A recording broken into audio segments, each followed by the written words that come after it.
Bom dia, boa tarde, boa noite.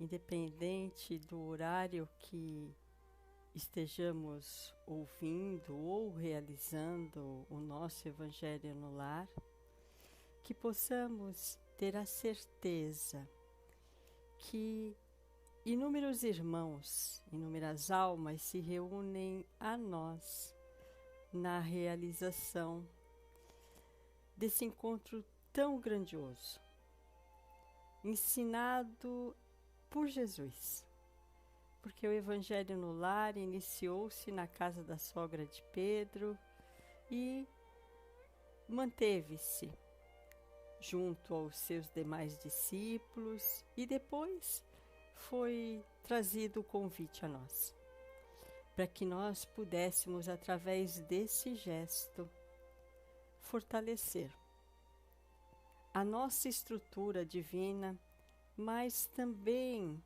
criar um campo protetor no nosso lar, no nosso ambiente de trabalho, enfim, aonde queremos melhorar.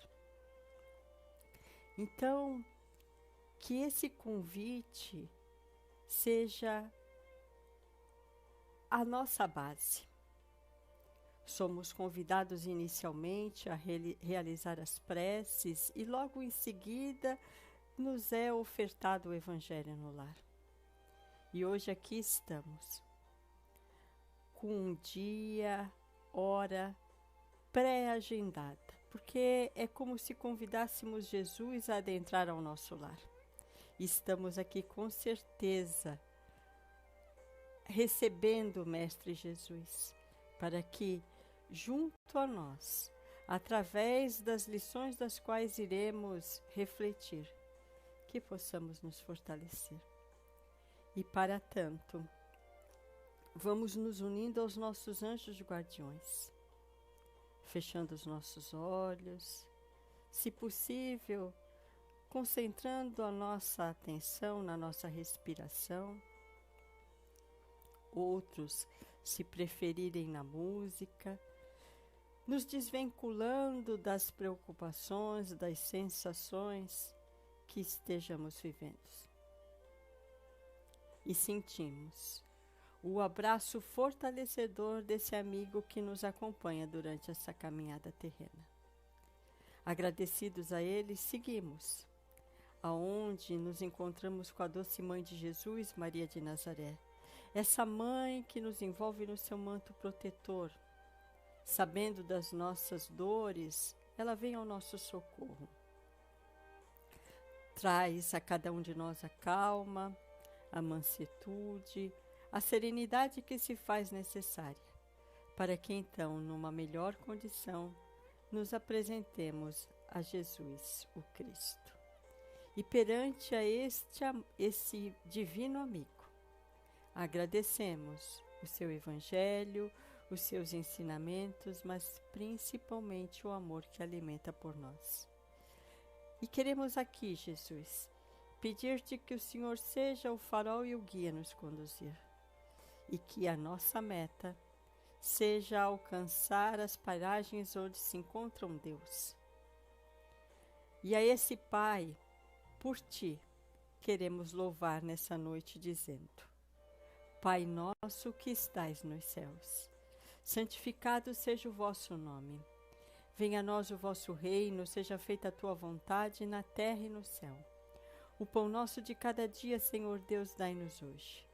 Perdoa, Pai, as nossas dívidas, à medida que saibamos perdoar aos nossos devedores.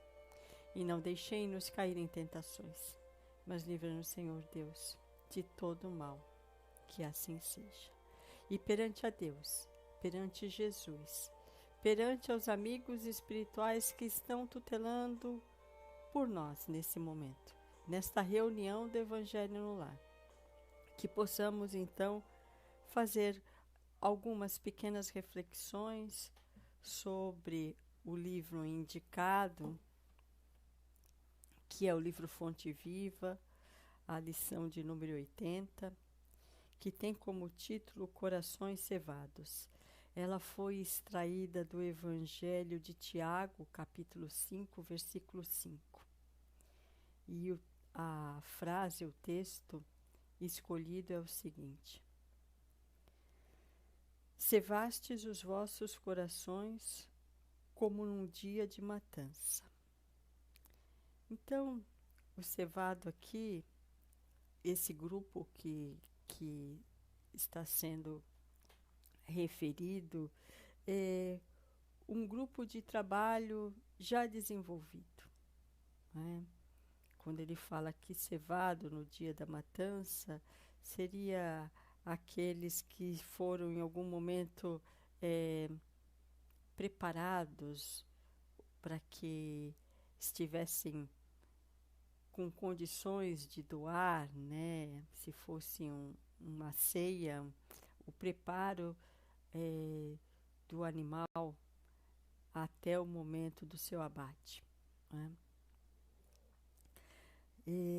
Precisamos, muitas vezes, meus amigos, entender que o Evangelho, essas reuniões, servem para que a gente reflita, para que a gente possa se fortalecer, se renovar, né? E através dessas lições que a gente possa colocar em prática. O Evangelho em si, ele é a base da qual devemos buscar, estudar, interpretar, mas principalmente vivenciar, né? Esse livro, ele trouxe esse pequeno trecho do Evangelho, mas nós poderíamos estar escolhendo inúmeros outros. Tem um livro que se chama Evangelho no Lar, tem o Evangelho segundo o Espiritismo. Isso fica de acordo com cada um. Aquele tipo de leitura que mais se afiniza com o grupo. Mas o proposto hoje, então, é desse livro aqui, O Fonte Viva, tá? E Emmanuel vai nos trazer a seguinte interpretação desse texto. Pela prosperidade e aperfeiçoamento do mundo, trabalha o Sol, que é a suprema expressão da divindade vital no firmamento terrestre. Colabora o verme na intimidade do solo, preparando o ninho adequado às sementes. Contribui à aragem, permutando o pólen das flores. Esforça-se a água incessantemente, entretendo a vida física e purificando-a. Serve a árvore florindo, frutificando e regenerando a atmosfera. Coopera o animal, ajudando as realizações humanas, suando e morrendo, para que haja vida normal no domínio da inteligência superior. Infalível lei de trabalho rege o universo.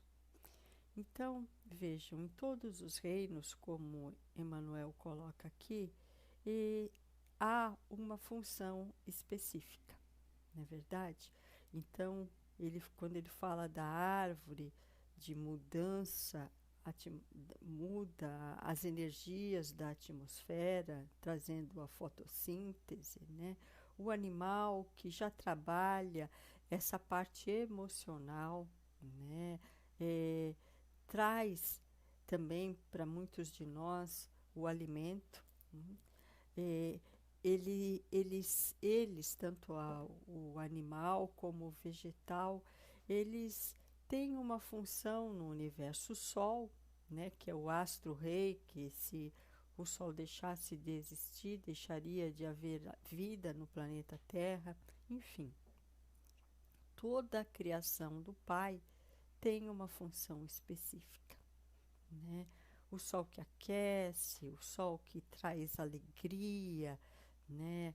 A flora, né? Que ela vai trazer essa beleza visual, mas também essa mudança, né? Do clima. o convívio com os animais que vão se domesticando, que a gente vai criando sentimentos para com os nossos pets, não é assim? E tudo a gente percebe que está num processo de desenvolvimento. A árvore não nasceu pronta. Um dia ela foi semente, né? E aí, através do tempo, do esforço, da determinação, né? Ela conseguiu florir e hoje embeleza a nossa vida, né? A mesma coisa o animal, necessidade de gestação, etc, etc. E o que diferencia o homem, principalmente desse reino animal, é a condição de discernir, é a condição de pensar, né? Aí vamos ver o que Emmanuel vai nos propor um pouquinho mais sobre isso. Então, nós temos já algumas diferenças, né? Já não agimos tanto, não deveríamos, pelo menos, agirmos tanto pelo instinto, mas sim agora utilizando a razão, utilizando a consciência. E ele vai continuar. O movimento e a ordem na constância dos benefícios constituem-lhe as características essenciais. Há, porém, milhões de pessoas que se sentem exoneradas da glória de servir. Para semelhantes criaturas, em cujo cérebro a razão dorme embotada e vazia, trabalho significa humilhação, inferno e sofrimento. Perseguem as facilidades delituosas com o mesmo instinto de novidade da mosca em busca de detritos. Conseguida a solução de ordem inferior que buscavam, circunscrevem as horas e as possibilidades ao desenfreado apego de si mesmas, imitando o poço de águas estagnadas que se envenena facilmente. No fundo, são corações cevados, de acordo com a feliz expressão do apóstolo. Criam teias densas de ódio e egoísmo, indiferença e vaidade, orgulho e indolência sobre si próprios, e gravitam para baixo, descendo, pelas pesadas vibrações a que se acolhem, rolam vagarosamente para o seio das vidas inferiores, onde é natural que encontrem a exigência de muitos que se aproveitam deles à maneira do homem comum, que se vale dos animais gordos para a matança. Vejam, muitas vezes, né, o trabalho foi nos apresentado como sacrifício. Pouquíssimas pessoas são que têm o trabalho como um desejo ou então uma motivação, né? Nós muitas vezes, dentro das nossas atividades profissionais, a gente trabalha, mas alguns com a convicção de que um dia isso vai acabar, porque tem o trabalho como uma tortura. E nada no planeta está estagnado, como ele fala aqui d'água. Nada está parado, tudo vibra, tudo se movimenta. E o trabalho é essa oportunidade que a gente possa atuar em diversos campos, que a gente possa exercer algo em favor do outro, mas também a nosso favor, né? E aqui eu só não falo do trabalho material que é necessário para o nosso sustento, para que a gente possa responder pelos compromissos que assumimos, né, dentro com esse grupo familiar, principalmente que nós construímos. Mas veja, é o trabalho de algo a mais, não só o material, mas o trabalho em se observar, em se, se ver como um ser mais do que um corpo de carne, né? É o cuidado de ouvir o outro, como ele fala aqui. É trabalhoso conviver com as pessoas, não é fácil, porque todos pensam diferentes. O que seria do amarelo se todo mundo gostasse do azul?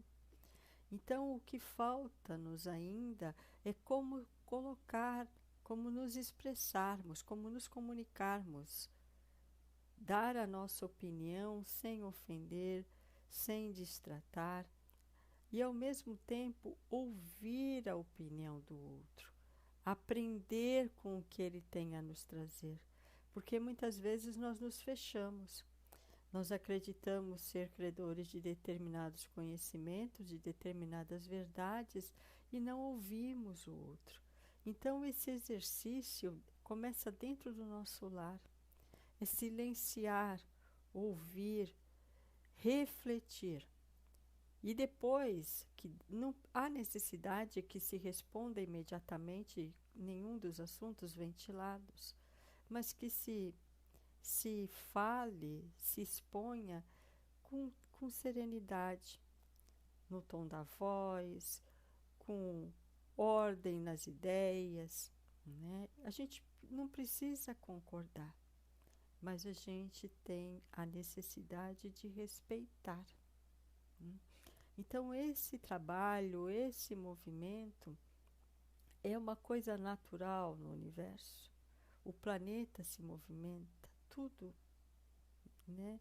Se eu quero chegar em algum lugar, eu preciso empreender esse esforço de que eu queira primeiro, eu idealize aonde eu queira chegar, e depois eu empreenda essa minha vontade, faça esse atrito, né? Muitas vezes, entre o solo e o meu pé, no caso, o meu sapato, para que eu possa me locomover. Então, vejam, aqui nesse versículo, Tiago ele era muito assim de estar exaltando, de se recolher, para que houvesse em prece. Então, veja, em prece a gente muda o nosso padrão, muda. Precisamos estar assim, nos interiorizando? Precisamos. Mas estamos encarnados, né? Estamos vivendo uma experiência material. Então, nós precisamos nos movimentar, né?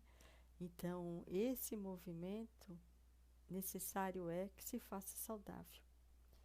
Que sejamos nós aquilo que somos mesmo quando a última porta se fecha. Então, eu preciso me manter numa condição de equilíbrio, em prece, sim, mas também quando eu estou atuando, seja lá em que setor for aqui no mundo material, sim, porque muito mais do que palavras, né, muito mais do que seguir algo pré-determinado, como foi o que Jesus fez, é o exemplo que ele nos trouxe, que nos deixou.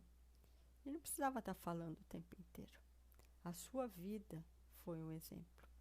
Exemplo de falar quando era necessário, o exemplo de calar quando era necessário. Então, que a gente possa ter essa reflexão. A vida é trabalho constante. O nosso corpo, ele é assim. Já pensou se o nosso coração resolve parar de trabalhar? Ou os nossos pulmões? Gente, morreria. Então, enquanto há vida, há trabalho.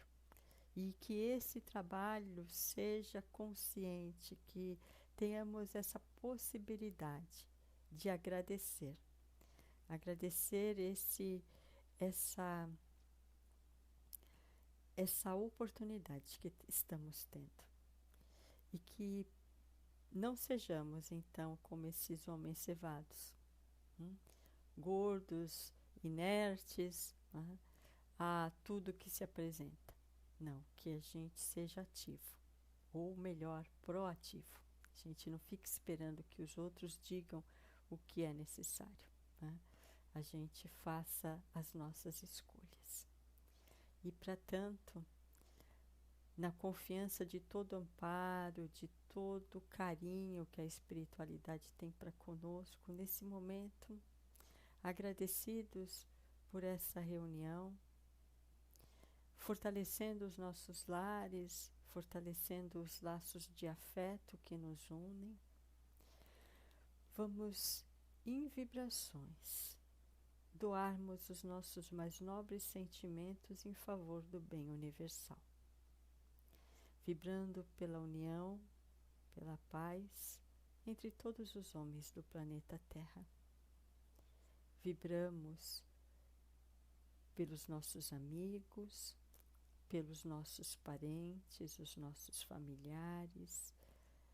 Vibramos por aquela pessoa que nesse momento passa pelo nosso campo mental.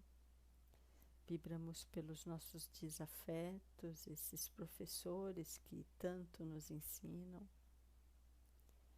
Vibramos por esta nossa reunião, agradecendo por Jesus ter aceito o convite de estar entre nós e que Ele se mantenha entre nós durante toda a semana, relembrado através das nossas preces, através de um pensamento elevado, e que com essa permanência entre nós possamos desde já marcarmos uma nova reunião e nos encontrarmos muito em breve, para que o estudo, o conhecimento, mas principalmente os sentimentos e as ações ajudem-nos a alcançar as nossas metas divinas. Muita paz, muita luz. Obrigado, Jesus, por esta oportunidade, e que a tua paz esteja entre nós hoje e todo sempre. Graças a Deus. Até uma próxima.